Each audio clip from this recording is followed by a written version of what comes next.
Muchísimas gracias, damas y caballeros, por continuar con su telediario 1+1. Aquí tenemos y le damos la bienvenida a Francisco Álvarez, quien es Pancho Álvarez, abogado, experto en temas judiciales. Y bueno, uno de los motivos por los que lo hemos invitado, Pancho, al programa es para que nos ayude a entender cómo sería este proceso que se inicia justamente hoy con la solicitud de medida de coerción que ha hecho el Ministerio Público contra los dueños, los propietarios de la discoteca Jet Set, que colapsó, como ya sabemos. ¿Qué podría pasar hoy y en los días siguientes? No hay mucho, bueno, en primer lugar, buenos días, Alberto, Milicen, a los amigos y amigas televidentes. Realmente no debe haber mucha sorpresa en la solicitud de medida de coerción que se conoce hoy al mediodía, cerca del mediodía, porque de lo que se trata precisamente es determinar si corresponde aplicar una medida de coerción a las dos personas imputadas en este momento, que son los hermanos Espaillat. Ya sabemos que el Ministerio Público está pidiendo 18 meses de prisión preventiva para Antonio Espaillat y prisión domiciliaria para su hermana Maribel Espaillat, ¿no? Esa es la solicitud que hace el Ministerio Público. Aquí la particularidad que va a tener es que va a haber una cantidad de abogados, porque sí, importante, y eso puede hacer más lento el proceso, ¿no? Recuérdense que hasta ahora creo que hay 90 de las víctimas que se han querellado, otras que están pensando demandar por la vía civil, otras directamente al Estado en el Tribunal Superior Administrativo, pero lo de hoy es básicamente el ámbito penal, y dentro del ámbito penal el tema de la medida de coerción. Ustedes dirán, ¿qué se puede esperar hoy de las medidas de coerción solicitadas? Eso me recuerda la deuda legislativa que tiene este Congreso actualmente. Porque se está hablando ahora mucho de, hay que aprobar el Código Penal, pero nadie está mencionando que hay que aprobar la ley que fue declarada inconstitucional por el Tribunal Constitucional hace poco tiempo, hace unos meses, que es la ley número 10-15, que fortalece el Código Procesal Penal. Por ejemplo, para pedir medida de coerción antes de esta ley, para pedir medida de coerción como prisión preventiva antes de esta ley 10-15, pues solamente se podía hacer si no había arraigo. Ustedes veían en la medida de coerción a los abogados de los defensores buscando los elementos que probaban el arraigo. No tiene su domicilio, aquí hay una factura de electricidad a su nombre, aquí tiene sus hijos inscritos en un colegio. Bueno, todo eso son elementos de arraigo. Esa ley 10-15 amplió las causas para prisión preventiva. Por ejemplo, señalar que la persona puede poner en peligro el proceso, la investigación, las pruebas, o por ejemplo la gravedad del hecho, que eso va muy acorde con este caso en concreto, también es un elemento para prisión preventiva. Pero ¿qué ocurrió? Que esa ley que amplió las causales para prisión preventiva fue declarada inconstitucional. Como el Tribunal Constitucional sabía que eso sería crear un caos, porque muchos casos ya habían iniciado bajo esa normativa, dijo, bueno, esta ley que es inconstitucional va a estar vigente por un año. Ese año el Congreso tiene que aprovecharlo para aprobar, sin los vicios de la ley original, esa misma normativa. ¿Qué ha ocurrido? En el Congreso no se mueve nadie con esa ley. Y se corre el riesgo a final de año de que ya esa ley no pueda ser aplicada. Y eso a los únicos que va a beneficiar es a las personas que están siendo imputadas por el Ministerio Público. Por eso hay que aprovechar este espacio para decir, el Congreso tiene una deuda, tiene una deuda muy amplia de leyes que hay que aprobar, pero esa en particular es urgente. Sí, porque si no, nos quedaríamos en el limbo. Claro. Se crearía un caos. Entonces, bueno, pero estamos bajo la ley 10-15 porque el Tribunal Constitucional dijo que va a seguir vigente por un año, ¿no? Sí, sí. ¿Qué podría ocurrir? Bueno, prisión preventiva. ¿Por qué? Porque la gravedad del hecho es una de las razones para poder imponerla. Sí. Pero en segundo lugar, poner en peligro las pruebas. Sí, y se ha dicho que ellos intimidaron a algunos de los testigos, a empleados. Pues ese es un elemento que el Ministerio Público va a aprovechar para justificar la medida de coerción en prisión preventiva. Tal vez habría que hacer una pausa aquí y señalar el dolor que embarga a todo el mundo, porque no solamente a los que han perdido sus familiares, yo creo que esto tocó a todo el mundo. Sí, pero sí. en mi caso particular, una ex asistente por varios años mía, una muchacha joven de enorme talento, tanto talento que ya no cabía dentro de la firma y se fue para buscar nuevos horizontes y le iba muy bien, fue una de las víctimas en este caso. Qué mal, lo siento mucho. Dejando 2 hijos. Por eso digo, esta tragedia ha tocado a todo el mundo. Y a pesar de eso, yo soy lo que creo, como el abogado de Antonio Espaillá, Miguel Valerio, que estamos claros que aquí no hubo intención de matar a nadie. Esto no es lo que está en discusión. Y yo creo que pero si hubo negligencia.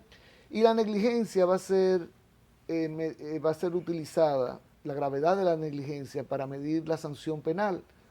Que recuérdense que el Código Penal establece que para homicidio involuntario hay prisión de 3 meses a 2 años. A 2 años. Pero la máxima es 2 años, no más. Pero bueno, usted dirá, ¿y por qué razón se ponen 3 meses o 6 meses o 9 meses? Dependiendo de la gravedad del hecho. Y yo creo que aquí la gravedad del hecho es... No está en discusión. No creo que debería discutirse mucho. A veces yo me paso de fresco diciendo, si yo fuera el abogado, porque el señor Espaillá tiene un excelente cuerpo de abogados. Tiene 3 juristas especializados en el área penal, como son Miguel Valerio, que ahora mismo tal vez es el abogado más exitoso en materia penal que tiene la República Dominicana. Está Ramón Núñez, que se considera el padre del Código Penal, del Código Procesal Penal de la República Dominicana. Ser santiaguero. No, ese de acá. Y Ramón Núñez no es de Santiago. Yo lo conozco, yo soy amigo de él. El santiaguero es Jorge Luis Polanco. No, pero el Núñez yo creía que era de Santiago. Si es de Santiago, pero es, repito, el padre del Código Procesal Penal. Un abogado reputadísimo. O sea que Antonio Espaillá está... Y son familia, me dijeron. ¿Quiénes? De Espaillá. No sabía. Sí, yo creo que lo buscaron por el talento más que por la familiaridad, porque la verdad que tiene además él dejó una función muy importante que estaba realizando. Y yo decía que para irse a defender a... Claro. Y yo decía pero hay una cosa, Francisco Álvarez. He oído a varios abogados, penalistas, diciendo que las víctimas de y los sobrevivientes de las víctimas mortales no se pueden hacer muchas ilusiones en términos de sanciones civiles y penales. Las penales ya lo ha dicho, lo más es 2 años. Y las civiles, que podrían implicar indemnización, ¿verdad? Para los afectados. Esa indemnización no va a ser significativa. No va a compararse con la pérdida de vidas que hay en todo esto, porque dicen que la justicia penal es benigna, que no es tacaña, dice. La civil. Pero bueno, lo primero es decir que nunca hay indemnización que pueda suplir la vida de una persona. ¿Qué cuesta una vida? Eso es lo primero que hay que señalar. Tienen todo el derecho las víctimas y sus familiares para reclamar civilmente, pero todo el mundo sabe que no importa el monto que puedan obtener, eso no va a resarcir la pérdida que han tenido. Esa es la realidad.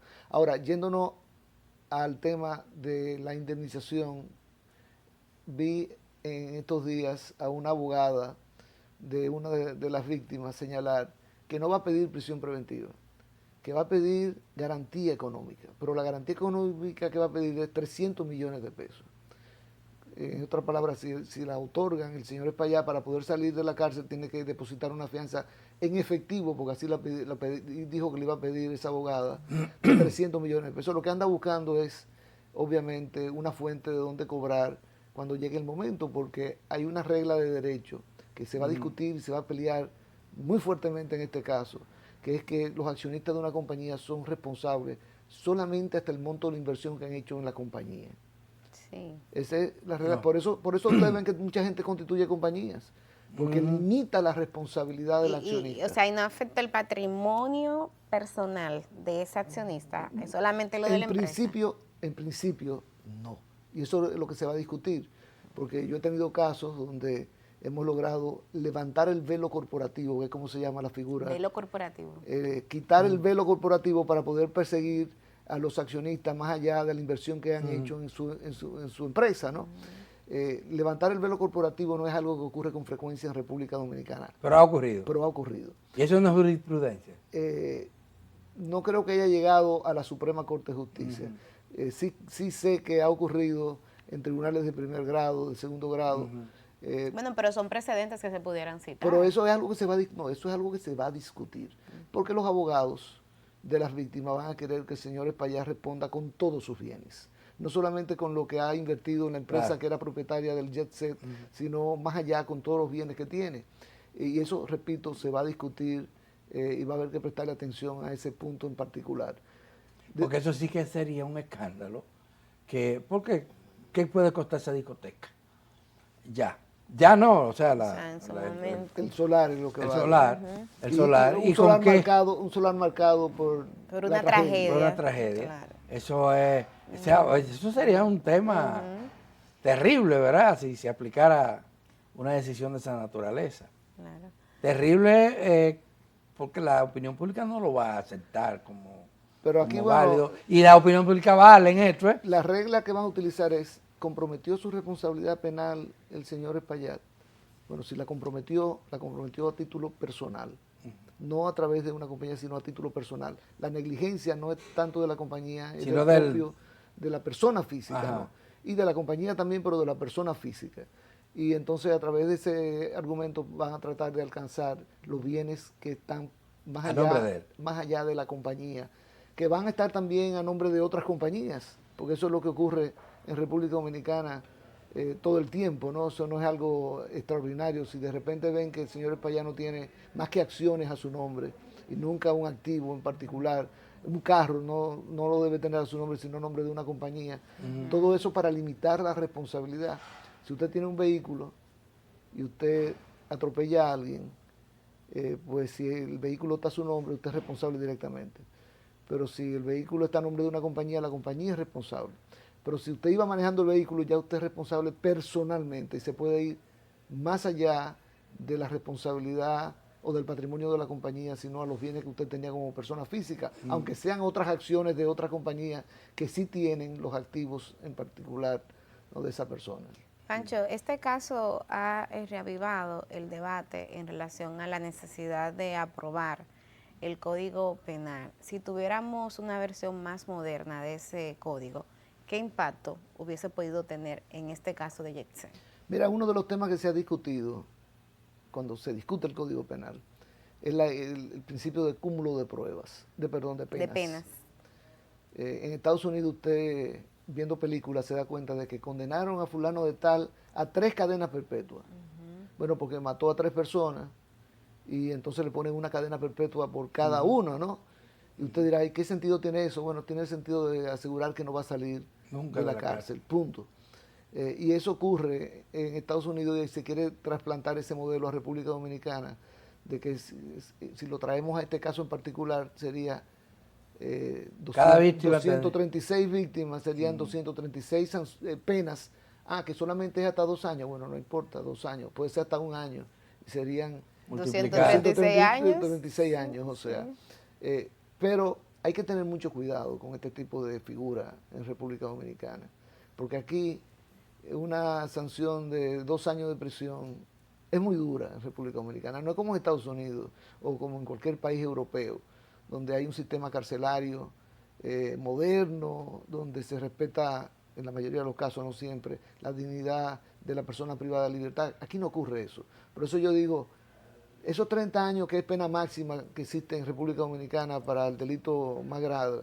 Es como cadena perpetua. Es casi como cadena perpetua para una persona. O sea que hay que tener cuidado. Cuando dicen, vamos a subir de 30 a 50 años, que esa es otra de las modificaciones que se quieren implementar en el Código Penal, a mí no me interesa tanto que suban de 30 a 40 o a 50 años la pena de algunos delitos muy graves. Lo que me interesa es que se cumplan los 30 años. Y eso es lo que a veces se falla en República Dominicana, ¿no? O sea, o que se cumple efectivamente porque fulano, porque tiene mucha influencia, sale de la cárcel y se escapa de vez en cuando y regresa, sobornando a los custodios. Y eso me recuerda, hablando de la deuda legislativa que existe, el Ministerio de Justicia, que es un proyecto de ley que ha sido aprobado ya en el Senado de la República en 2 lecturas y ahora va a la Cámara de Diputados. Y es importante que se apruebe ese proyecto porque, por ejemplo, el tema penitenciario y correccional está completamente regulado en ese ministerio, que va a pasar de la responsabilidad del Ministerio Público a el Ministerio de Justicia. Oigan bien, ese proyecto de ley, que repito, ya fue aprobado en el Senado, en materia penitenciaria, incluye un sistema penitenciario y correccional, un sistema completo, pero incluye un viceministerio de Asuntos Penitenciarios y Correccional, incluye un instituto superior con grado de universidad en materia penitenciaria y correccional con su rector y para todo, capacitar ahí para capacitar a la gente. Es muy completo, una dirección general de régimen penitenciario, tiene como 4 niveles de responsables del área, ha sido pensado con mucho cuidado y ojalá en la Cámara de Diputados lo aprueben con prontitud. Eso lo van a aprobar. Pancho, hay otros temas de vital importancia como son los procesos contra la corrupción que están en los tribunales. Justo ahora se está ventilando uno de ellos. ¿Cómo ve esto, la lentitud que ha tenido? Ya este gobierno cumple 5 años y casi desde que comenzó priorizó el tema de la lucha contra la corrupción, pero es un marcha lento. Bueno, eso nos lleva al trabajo que está haciendo Participación Ciudadana, que tiene un observatorio montado sobre esos casos. Y cada 3 meses, 2 meses y medio, 3 meses, dependiendo del nivel de información que haya, rinde un informe sobre esos casos, esos 5 casos que están siendo monitoreados, si se quiere. Y algunos dirán, ¿y por qué monitoreado? Bueno, porque es que desde el punto de vista constitucional la justicia es pública. O sea, cualquier ciudadano o ciudadana tiene derecho a conocer lo que está ocurriendo en cada uno de esos casos. Que alguna gente dice, ¿por qué Participación Ciudadana se mete en eso? Bueno, como se puede meter usted que critica eso, porque usted es ciudadano y tiene los mismos derechos que tiene Participación Ciudadana de monitorear esos casos, de tener acceso a esos casos. En 2 ocasiones le ha pedido Participación Ciudadana al presidente del Consejo del Poder Judicial, Henry Molina, que reanude la transmisión por YouTube, por el canal de YouTube del Poder Judicial, de esos juicios. A Participación Ciudadana le resulta muy difícil conseguir toda la información de lo que está pasando, porque no se puede entrar al salón de audiencia, porque no cabe la gente. Recuérdense que son casos que incluyen a decenas de imputados, más la prensa, y hay poca probabilidad de que el ciudadano común pueda entrar a ver qué está ocurriendo, a pesar de que, repito, la justicia es pública. Le hemos pedido en 2 ocasiones que reanuden, porque comenzaron transmitiéndolo por el canal de YouTube y de buena primera lo suspendieron. Porque había gente que protestó. De los imputados. Pero protestó de que se haga público un juicio penal. Después el juicio penal es público por naturaleza, o sea, por mandato constitucional. Porque lo estaban haciendo solamente por consenso. O sea, que todos los abogados, toda la gente, dele para allá. Entonces, por eso nosotros... Y se supone que si tú eres inocente, tú quieres demostrarlo públicamente. En esa carta que hemos enviado a Henry Molina como presidente del Consejo del Poder Judicial... ¿Le han dado respuesta? No. Y no solamente hemos pedido que se reanude la transmisión por el canal de YouTube de esos casos, sino que hemos pedido que los tribunales que están encargados de conocer esos casos no sean cargados con nuevos casos, porque no tienen el tiempo para manejar esos casos. El expediente, porque son varios, que involucra a los hermanos Medina, hermano del expresidente Danilo, está avanzado. Ese es el que está más avanzado. Sí, hoy justamente... Alexis Medina y Compartes. Fíjense que ya en Participación Ciudadana no estamos acatando la sentencia del Tribunal Constitucional y estamos utilizando el método que siempre se ha utilizado en República Dominicana para denominar los casos. Que cuando tiene muchos imputados, usted no va a mencionar siempre todos los nombres. Utiliza el de la figura principal y dice, y Compartes, eso significa, y los demás imputados. Alexis y Comparte. Y ese es el que está más avanzado, está ya en la fase de argumentos finales. Lo que pasa es que, repito, como son muchos los imputados, hay que darle la palabra a cada abogado, y después de eso hay que volver al Ministerio Público con la réplica, y finalmente la última palabra la tienen los imputados con la contrarréplica, ¿no? Estamos ya en esa fase, esperamos... Pero ya esa parte tiene límite de tiempo. No es una réplica no es para que usted hable un Bueno, día. una de las grandes debilidades que tenemos en República Dominicana en el sistema de justicia, que ojalá en la Escuela Nacional de la Judicatura aprieten un poco la formación de los jueces en esa materia, es que los jueces dominicanos, a la mayoría de ellos, a casi todos, no les gusta ponerle límite A los abogados. a los abogados. Si usted de repente ve que si un abogado tiene la estrategia de dilatar el caso, se pasa... Se la luce ahí. Se pasa, no, y se pasa días, como ha pasado en estos casos. Por ejemplo, en el de Jean Alain Rodríguez, en la audiencia preliminar, los abogados se pasaban muchísimo tiempo. Yo me recuerdo en el caso Van Inter, en que yo participé, que uno de los abogados de los imputados duró 7 días en su discurso final.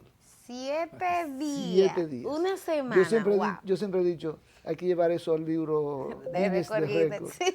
porque la verdad que, y uno sentado en esos bancos duros de madera, escuchando, ¿no? Pero bueno, si usted tiene la estrategia de dilatar el caso, en República Dominicana es fácil hacerlo, porque basta con que usted persista en que le den la palabra, y presentar incidentes y volver a presentar otros incidentes. A veces se presentan incidentes que ya han sido decididos, pero hay que discutirlo para probar que ya han sido decididos.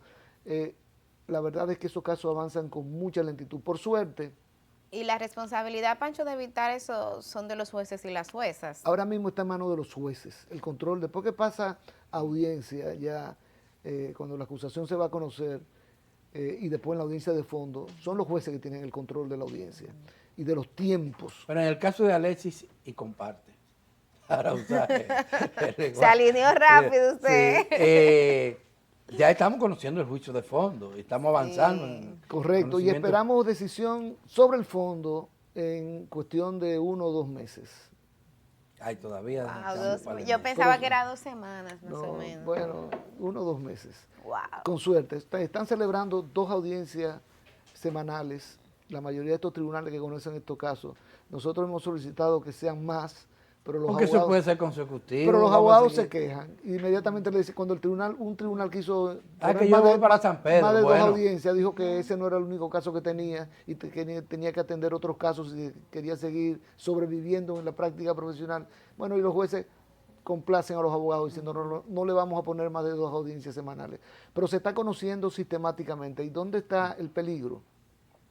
Hay una norma en el Código Procesal Penal que dice que un caso no debe durar más de 4 años y que se extingue la acción penal si dura más de 4 años. Wow. Claro, se ha establecido ya por jurisprudencia constante que si la dilación la provoca los imputados o el sistema de justicia, porque no puede celebrar más de 2 audiencias semanales.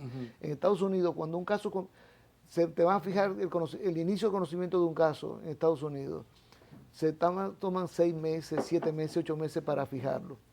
Pero cuando comienza, no para hasta que no haya una sentencia, en cuestión de semanas. Entonces, eso lamentablemente no es el modelo que tenemos en República Dominicana. Pero por suerte ya en 2 de estos casos de corrupción se ha solicitado la extinción de la acción penal por llegar a los 4 años del proceso y en los 2 casos se ha negado. Sí, hay un precedente ahí. Y esperamos que ese precedente se mantenga y se sostenga porque que se dilaten los casos cuando se celebran 2 audiencias semanales ya no es por culpa ni del sistema, ni de los jueces, ni de los fiscales, sino sencillamente que el caso es muy complejo, voluminoso en cuanto a las pruebas y eso toma tiempo. Entonces no vamos a cortar el derecho de defensa de los imputados, pero tampoco el derecho que tienen los fiscales de presentar sus casos para acelerar los procesos. Bueno, pero lo menos antes que termine el año vamos a tener sentencia. De ese caso, el caso de Jean Alain Rodríguez y comparte, apenas va a comenzar ahora, creo en un mes, la primera audiencia. Ya tú sabes. Pancho, se acabó el tiempo, pero quiero 5 segundos, aprovechando tu capacidad de síntesis, porque me quedé con una duda del caso Yetse. He escuchado a algunos abogados planteando que un reto pudiera ser inclusive tener un espacio físico donde pudieran participar todas las víctimas, los abogados. Considerando el precedente que tenemos del caso Van Inter en el que participaste, ¿cómo se pudiera manejar esto? Bueno, si no caben en la audiencia que se está celebrando, que fue precisamente remodelada para el caso Van Inter, esa audiencia donde se están celebrando. Antes las audiencias los salones de audiencia eran pequeños, ahora se les dotó de tecnología, desde el caso Van Inter, de tecnología para grabar todo. Pero si no caben, habrá que buscar soluciones en otros espacios físicos. Y eso corresponde, eso es una parte de la No, pero la realidad es que hay otros salones. Bueno, la pena es que el salón más grande está clausurado en este momento. El que estaba en el Palacio de las Cortes. Por el tema de... Que por el tema precisamente... Justamente de la vulnerabilidad. De la vulnerabilidad. Pero en la actual Suprema Corte de Justicia, está la Procuraduría además, hay un espacio grande. Pero yo creo que en ese salón donde están caben. ¿Ustedes saben por qué? Sí. Porque es que usted habla de 90 querellas, pero hay abogados que tienen 30 casos. Uno solo. Y es un solo abogado que va a manejar esos 30 casos, ¿no? Porque no van a tener interés en dilatar el proceso. Claro. Y van a acelerar. Sí, en este caso. En este caso es el contrario de los inclusive casos. Inclusive ahí el cuestionamiento es por qué 18 meses. Se piden 18 meses como medida de coerción. Cuando se supone que ese expediente ya está hecho. Miren, el informe técnico forense que se entregó como informe preliminar. Sí. Eso significa que eso no ha terminado todavía. Pero no vamos a necesitar 18 meses para que termine. Sí, porque si en 2 meses ya lo avanzaron tanto, debería estar a tiro de hit. Recuérdense que es un caso complejo, es un caso, mencioné que hay abogados que tienen 30 casos, pero van a ser muchos los abogados que van a postular. El proceso va a ser lento. Bueno. La justicia dominicana es lenta per se, pero este va a ser lento por necesidad, porque, repito, es un caso muy complejo. Ustedes lo ven de manera muy sencilla, pero la presentación de la acusación yo espero que se tome 3, 4, 5 meses más en lo que el Ministerio Público termina de armar su caso. A la gente criticaba que no habían llamado a Antonio Espaillá, y yo me recuerdo que en 2 ocasiones di declaraciones señalando el Ministerio Público está haciendo lo que tiene que hacer, actuando con cuidado, tiene que armar un caso fuerte, y yo creo que lo está haciendo correctamente, y hay que seguir apoyando al Ministerio Público en el esfuerzo que hace. Igual que hay que entender que el abogado Miguel Valerio decía, aquí no hubo intención de matar a nadie, y yo coincido con él. Yo creo que eso no está en discusión. Pero nadie ha dicho eso. Eso no está en discusión. No hubo intención de matar a nadie, pero hay que tratar el tema con la seriedad que el luto que arropa a la sociedad dominicana implica. Se nos acabó el tiempo. Gracias. Y gracias, porque cada vez que lo invitamos... Sí, él viene. Dice que sí. Es de nosotros. Gracias. Él tiene ese de la familia. Le pertenece. Gracias, y se lo presta a otros, ¿sabes? No, y ustedes nos ayudan a participación ciudadana. Hoy, por ejemplo. Hay una actividad hoy, claro, sí. Hoy tenemos la puesta en circulación de un libro que contiene un estudio sobre el régimen electoral de la República Dominicana basado en las experiencias de las últimas elecciones. Contratamos un consultor. ¿A qué hora es eso? Para aquellos que creían que en el Hotel Marriott de la Máximo Gómez a las 9:30 de la mañana de hoy. Para aquellos que pensaban que participación, temprano, cuando se fue ahí ya quedó sepultada. Seguimos trabajando con el trabajo. Siguen dando carpeta. Gracias, Pancho, por venir. Gracias, Pancho. Pausamos, damas y caballeros, y a regresar Altagracia Paulino se adueña del resto del programa.